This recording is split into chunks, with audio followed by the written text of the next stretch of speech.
بسم اللہ الرحمن الرحیم نحمدہ ونصلی علی رسولہ الکریم اما بعد۔ آج کا ہمارا سبق ہے ایمان کیا ہے۔ سورہ بقرہ آیت نمبر 3 سب سے پہلا جو مسئلہ بیان کیا گیا ہے وہ ایمان کا۔ الذین یؤمنون بالغیب ویقیمون الصلاۃ ومما رزقناہم ینفقون۔ الذین یؤمنون بالغیب، یؤمنون بالغیب صرف دو الفاظ بول کر کے ان دو الفاظ کے اندر ایمان کی حقیقت کو بیان کیا گیا ہے۔ تو آج ہم سمجھتے ہیں کہ ایمان کسے کہتے ہیں، لغوی طور پر ایمان کسے کہتے ہیں، شرعی طور پر ایمان کسے کہتے ہیں، اور تیسرا مسئلہ کہ ایمان اور اسلام میں فرق کیا ہے۔ تو سب سے پہلی بات کہ لغت میں ایمان کسے کہتے ہیں۔ لغت میں کسی کی بات کو کسی کے اعتماد پر یقینی طور پر مان لینے کا نام ایمان ہے۔ ایک دفعہ پھر عرض کر رہا ہوں جی، کسی کی بات کو کسی کے اعتماد پر یقینی طور پر مان لینے کا نام ایمان ہے۔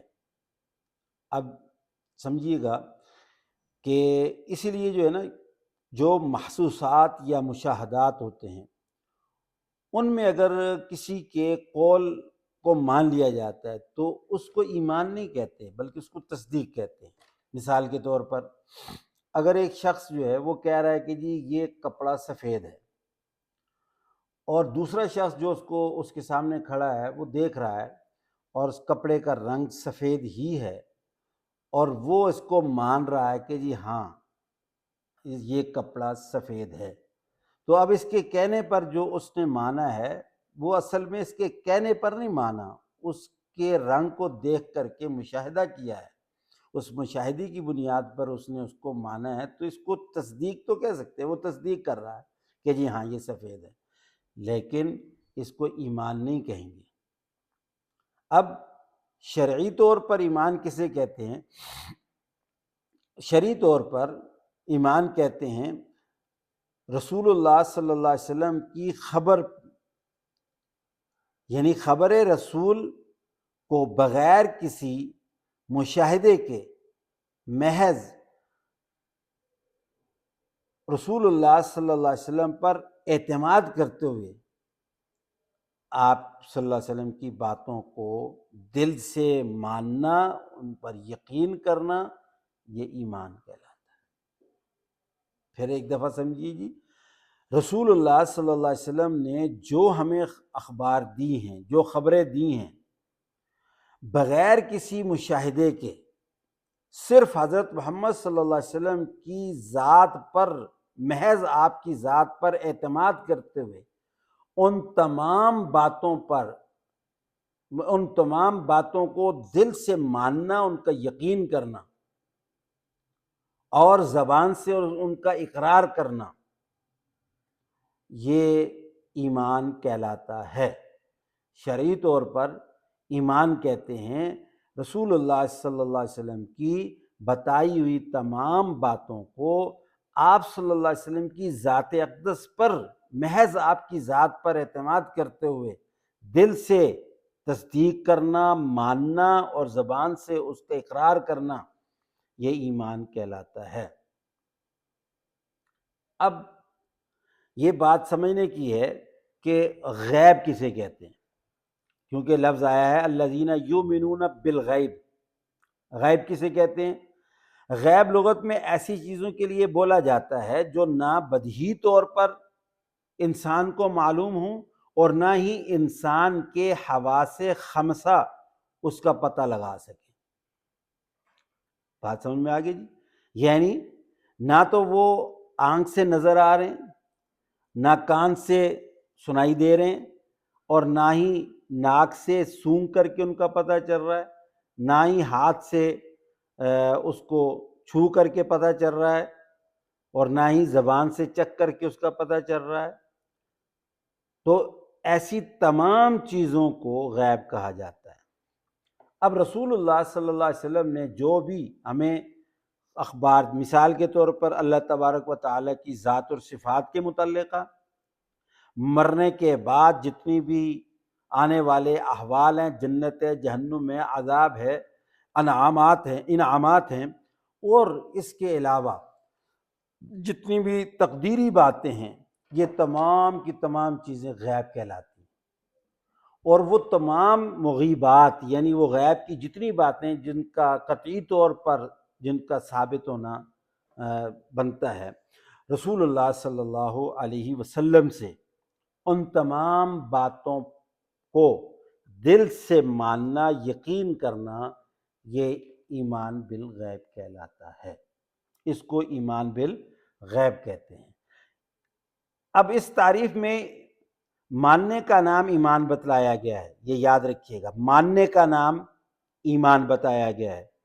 اس سے یہ بھی معلوم ہوا کہ محض جاننے کو ایمان نہیں کہتے ہیں۔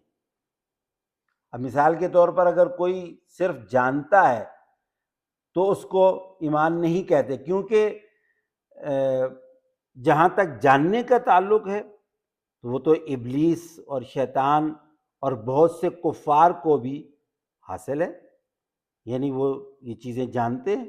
تو حضرت صلی اللہ علیہ وسلم کے صدق کا یقین تھا کفار کو، مگر اس کو مانا نہیں، اس لیے وہ مومن نہیں۔ یہ ایمان کا مسئلہ ہے، اس کو سمجھنا نہایت ہی ضروری ہے۔ اب اہل سنت الجماعت کے نزدیک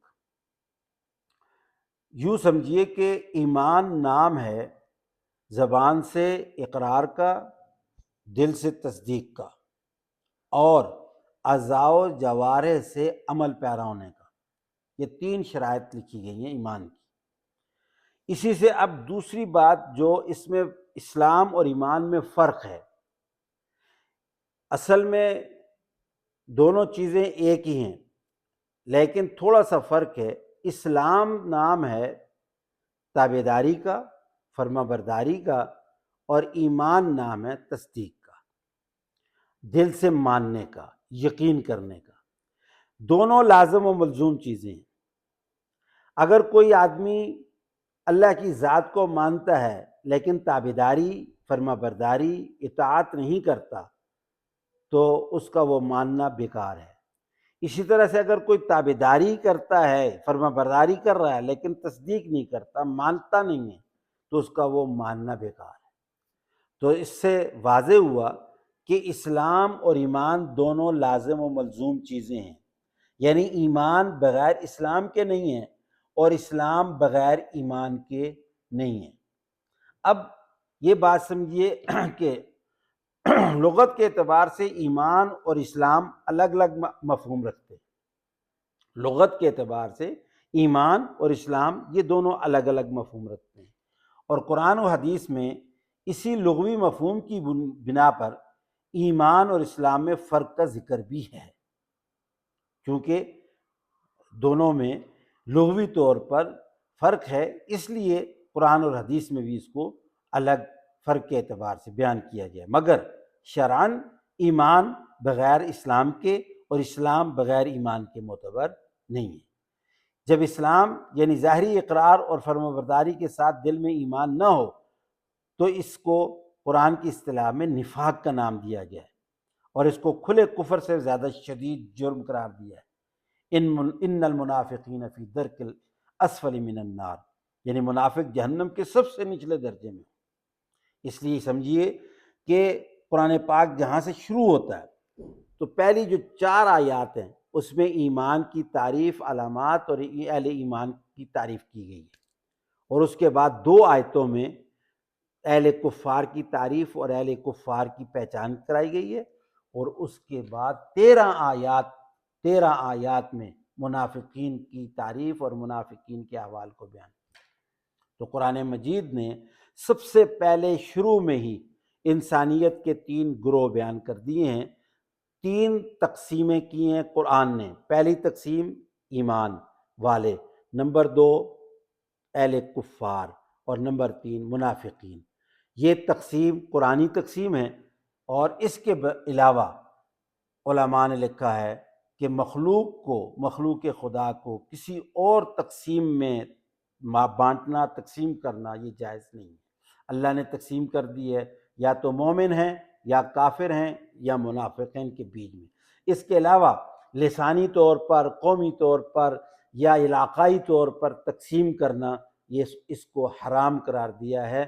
کسی قسم کی بھی تقسیم اس کے علاوہ جائز نہیں ہے۔ اللہ تعالی ہمیں ایمان اور اسلام کو سمجھنے کی اور عمل پیرا ہونے کی توفیق عطا فرمائے۔